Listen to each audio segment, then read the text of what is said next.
Renan Ozturk is a gifted artist and climber who creates some of the most groundbreaking films in the world today. Lynsey caught up with him to talk about his latest project. I'm here with Renan Ozturk, representing Camp 4, and we're about to talk about his film here at Mountainfilm. But first, what's up with the technical turtleneck? Well, yeah, this is the result of an accident during a shoot that we're undergoing right now in Jackson, Wyoming. I caught an edge on my skis and went over a small cliff band, landed on my head, depressed skull fracture, 2 broken vertebrae, life flight, brain surgery. So right now I'm just feeling really grateful to be able to be here and share the film and take part and just continue on living in general.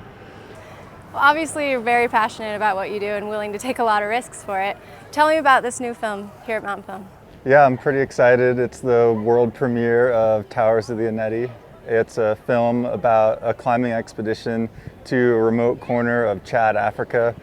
Chad's right in the north central part of Africa, and to get to this place you drive for 4 days without roads, just following a GPS coordinate. So all the members of the expedition have been involved in expeditions for probably 10 years, and this is one of the most remote trips any of us have ever experienced. What are you hoping the audience will take away? I think first and foremost it's mostly a visual film. It's not as set up as some other climbing stories because everything is first ascent, on-site climbing. There's no way for us to get above the climbers, and we also didn't want to interfere with the expedition taking place. It's just such an opportunity to go to this place and be the first to climb and take our pick at these beautiful towers, like things that look like Delicate Arch and the Totem Pole, like some of the most iconic desert towers in the US. It's just really a documentation of the historical expedition, and we tried to do it the visual justice in the best way possible. Well, thanks so much for being here, and let's check it out. Towers of the Ennedi. Then you turn a corner and you look off in the horizon and you're like, okay, there it is. There's the promised land.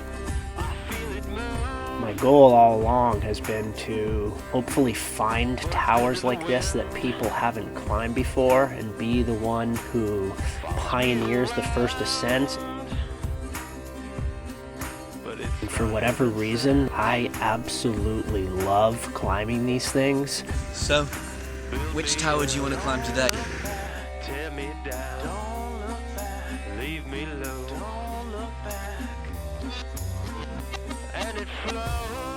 It's not the most perfect placement. Alex and James are 24, 25 years old, and I'm 40, so there's a pretty big difference there. You know, the way that it manifests itself is in the risk-taking and the amount of risk that people are willing to accept. If I fell, I was going to take a fairly big fall onto a ledge in a really dangerous situation. First ascent of the tower, first route of the trip, the first rock climbing the Ennedi. So while I'm sitting there belaying James, I'm like looking over, I'm like, whoa, there goes Honnold. He climbed 5 towers solo. You have Honnold on the one hand, who's hands down the boldest person that I've ever met. Then you have James, who is this master trad climber. Well, I don't think he's as bold and willing to take risks as Honnold, but he's still like way, way beyond myself. Both of them much bolder than I was when I was their age.